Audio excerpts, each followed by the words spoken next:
Hey guys, welcome back. Joe here again from ScaleFreak.com, coming to bring you an open box and a quickie review of the Sanwa AirTronics MT-S radio. This thing is the newest offering from AirTronics at this kind of mid-level radio setup. Very, very awesome radio setup, I might add. For some of you who may have been around for a while, you know that I use the MT4. This is basically, let's say if this was a first generation, then this one here would be a third generation, because there's been a couple updates since then. But this is going to be the opportunity for me to say, hey, look what I've been using, and hey, look what's on the bench now, and a few neat things about it at the same time. So first, yes, I have been using the AirTronics radios for a few years now. I used to be a Spectrum guy, but with the absolute flood in the market with some of the let's call them more cost-effective Chinese radio systems that are clones of the Spectrum. Anytime you go to a major event that had multiple radios, and a few of these knockoffs, we'll call them, show up, the Spectrum stuff just goes haywire. So I made the switch to go to AirTronics, because AirTronics and Futaba were the ones that didn't seem to be affected by the problem, and I just liked the feel of this one better.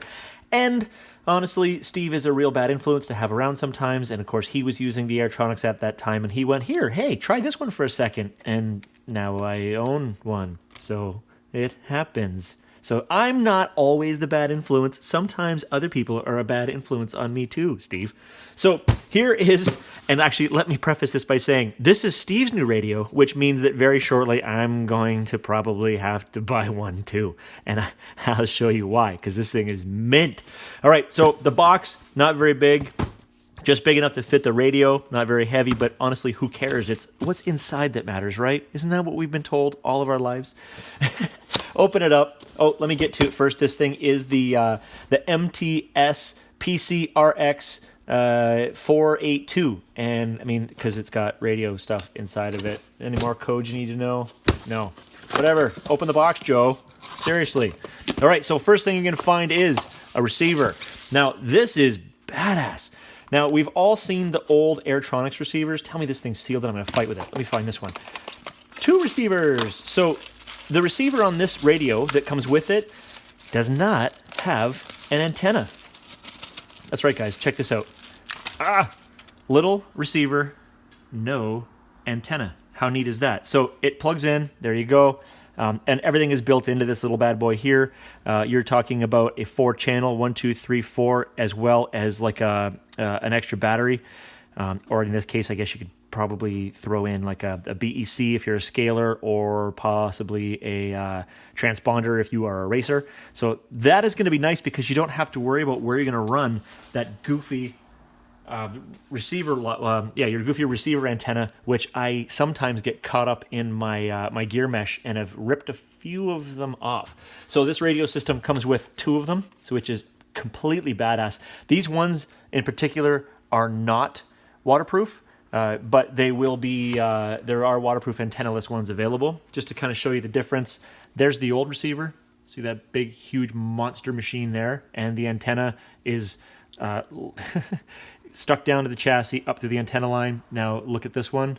I can fit that receiver on top of the other receiver, which I know, okay, great, but these are still plugged in. So the footprint on this thing, so if I show you this sideways, the footprint, this is about half, see if I get it in the light here, about half of the physical size of the old standard receivers of the RX 461 that, well, in this case is in Steve's oval car, and this little bad boy here. So, of course, the weight will be a little bit lighter. This is still a little compact because all the wiring is still going to be in there, but physically smaller. So when you're trying to get these to fit into your smaller on-road F1, or even just trying to fit them into receiver boxes and stuff like that, because ultimately the receiver box in something like the SCX-10 II will not fit my larger receivers, but this one here should fit in it no problem, and it's plenty deep for this stand-up. So we'll set this aside.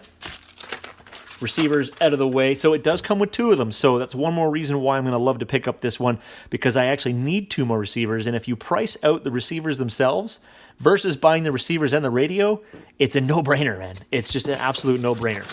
So gently throw the box. Instructions.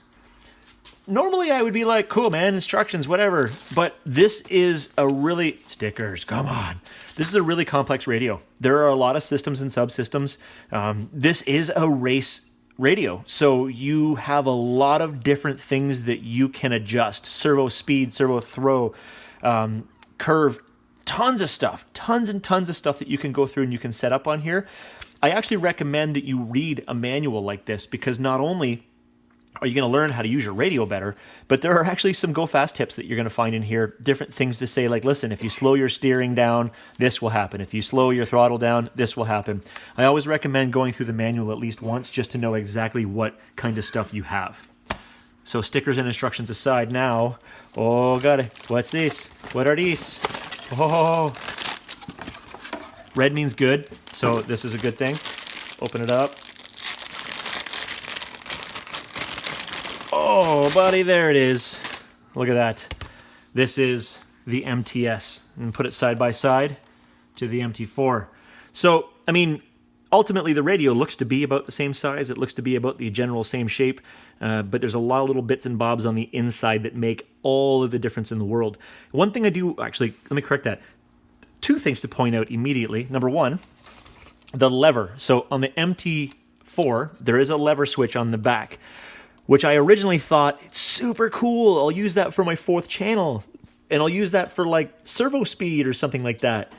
Sorry, not servo speed, winch speed. And then what ended up happening was throughout my entire ownership of this radio, I keep maybe knocking it with my thumb or accidentally putting it in the wrong position. So if you're using something like your winch on this switch, you're pretty much burning out your winch. So I had to switch it to a different one, and the lever, which was actually one of the reasons I bought this thing, one of the reasons, I talked to you about a couple of them, I ended up not using. Another thing, so on this one here, they took away that. There is still a switch here up in that area, which you can use, but it's not a lever. So I would recommend the switch over the lever. The second thing is, you'll notice this little hole on the back of my MT4. There used to be a chunk of metal there that used to be used for, you could hook a lanyard to it, or like a small carabiner or something like that, so that you could hang it around your neck. Except for that breaks off within a matter of hours, and that sucks. So I've been without that for a while there. I was just kind of tying something onto this just if I was out on the trail so I could just hang it from my neck.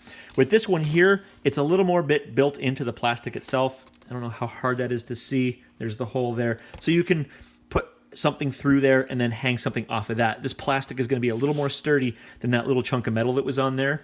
I know, right? Plastic more sturdy than metal. But it's what it's grasping to on the inside, which is going to make the difference. Now the wheel, hard to do the comparison on this one because I do have an aftermarket racing wheel on here. I bought an adapter kit and I wanted to get a nicer wheel just because I wanted to, because red. But this, of course, is the stock wheel that comes on the MT, on the new radio on the MT-S. So that thing looks absolutely phenomenal. Got an example here. There's the original wheel. Dude, these things are everywhere. So if you're wondering, like, hey, look, it's like a whole like gang. Everyone's having a party. Yeah, that one was lame. But you can kind of see how that goes. I actually really do like this. This is a nice touring car look. You'll also notice here that this wheel here is a little bit bigger than that one is. I know that sounds like a weird thing if I throw this one in too.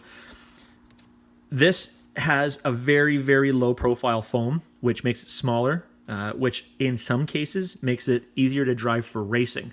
This is a little thicker, and then this is the thickest of the three, which I found a lot better for myself, I guess you could say. The way that I drive, I highly preferred it. I just felt like I was getting more adjustability out of it, but that's fine. This thing is fast and quick and pretty damn awesome. So again, looking back at the front here, more switches, that's normal trim settings. I know on my radio I've got set up like a servo trim, a throttle trim, and a steering trim. Dial on the front, again, you can use that for something different, but a switch has been added here. Now, on the front of the radio, you've got adjustment for tension of the spring, so this guy here, and then on the bottom, on both the radios, you also have adjustment for tension, so you can change the position. So actually the front one, I believe, would be the position of the throttle, and this would be your tension spring, and the whole idea behind that is make it to whatever feels perfect for you. I have had some people comment in the past that the trigger guard on this thing is really, really close. Some people either just use the tip of their finger to drive. Some people use their whole finger to drive. I've always been more of a whole finger guy, but that's fine. You can just take a heat gun to this and bend it out a little bit. I've learned to drive around it just because I kind of wanted to allow people to use this radio as an example. So I didn't want to do too much butchery to it. Left it mostly stock, just added some pretty stickers to it to make it mine. But you can see here that that's it is adjustable if you want it to. So ultimately, the physical size of the radio seems to be about the same. The weight, though, should be a little bit different. So what I have in my radio here as a battery is I do have in a ProTech LiPo battery, which, by the way, I will tell you that both of these radios, it's amazing. They're all LiPo ready right from the box, so you can use the battery stuff if you wanted to. So there is a battery thing on the back to put in 4 AA's, or you can be like all the cool kids and you could throw in a LiPo battery, which this ProTech cell, it's a 7.4 2300 2-cell. This thing has been with us for a long time. This is the PTK LP RX 2300-L-2S. Really awesome battery for this system. Fits in the bottom nice and snug and sits in here. I wanted to put that in there because I do want to compare apples to apples with the weight. So if I throw this one on there, we're looking at 1 pound, 0.5 ounces. I wonder, this should be lighter. Yep, a little bit, not a ton. We're looking at 1, 2, 3, 4, 5, 6, 7, 8, 0.8 ounces lighter. So not really a whole ton, but lighter equals better. And for all I know, this one actually may have been even heavier or lighter before because I did add that wheel on there. So you have that. So nice feel in the hand. Now, of course, another big thing, another big thing with this is that this guy here turned on. You can see it. That's great. If I turned off all the lights, you can't see it. There is no backlight on this thing, and it does get a little difficult to use under a high glare situation. This one here, backlit. I don't know if you can see it very well in the video, but it is backlit, which means that at night or under poor lighting conditions or when you're out in the woods and you get massive glare, you are going to be able to see this thing a little bit better. So I don't know if you can see that when I did that. The adjustability, all roughly the same. You do have a whole pile of menus and submenus that you can go through. Oh, wow, the menus. Okay, so the menu system is already better than the old one. So I can go through here, select model, and go through there. On the menu system on the older radio, if I hit menu, you've got to go through piles of things to go through here. Now, this guy here, you do have a wheel. So the MT4, you have the wheel to go through all of the head and then go into the menus from there. This one here, it's all buttons. My preference between the two is the buttons. I actually prefer that significantly more than the dial. I kind of lost my taste for dial way back in the day when I was using the Spectrum stuff. Now here's a bit of a hot tip that Steve told me a long time ago when it comes to having multiple receivers. What you can do, and this is a good one, hold the back button when you turn the radio on, and it takes you directly into your model adjustment. So you don't have to go shifting through the menus if you're just going to switch it to the next car that you're using. It works on this radio, and it works on this one here. So if I turn it off, I hold the back button. As soon as I turn it on, it takes me directly into my model adjustment. So kind of a bit of a hot tip for you there for when you're using the AirTronics systems. Super nice. It's pretty, and it's pretty. So MT4, MT-S, between the two radios, a couple other things that have been updated that are really, really important is the MT4 eventually became the MT4S, which got a little bit quicker. Some updates as far as the technology that was inside the radio, but ultimately mostly the same radio. This one here, though, has become even more upgraded. So it did get a little bit lighter, but it also got smarter. So there are more adjustments that you can make inside the radio. It does come with those 2 new receivers. It is backlit, and they moved a few of the switches and stuff like that that maybe just weren't all that great with the previous ones. You got a 20 model memory, so you can have 20 cars. If you have 20 cars that you want to set up with this thing, you can get 20 cars with this thing. I don't really know if you should do that, but I guess that's not necessarily it too, right? I know that I've done it in the past where my scalers in the summer are set up using the same receivers that I use in my race cars in the winter. But I can save all my trim settings and stuff like that, and literally just unstick and stick. So I guess maybe if you just used a couple different cars, you'd be fine that way too. But that's really kind of the main thing about these things. I wanted to do it because with a lot of the radio stuff, you can't normally just go touch the radio because they're all stuck in boxes. My recommendation between all radios right now, and this isn't from me being a fanboy of any particular brand, because I used Spectrum for a very long time, and I'll be candid, I actually like the way the Spectrum feels in my hand better than the AirTronics, but I like the performance of the AirTronics better. I like the programming of the AirTronics better. I like the receivers of the AirTronics better. And I like the frequency better because it does not seem to get interrupted by knockoff radios. I'm just going to say it as it is. Cheap Chinese knockoff radios. They steal the band from the Spectrum, and these and the Futabas do not appear to be affected. So great setup on these ones here. If you want to pick something like that up, maybe head to your local hobby shop. If you like to order online, I got this one here from RC Mart. So they have a great deal on them, so maybe grab it and get it shipped in for yourself. But guys, thank you very much for watching the video.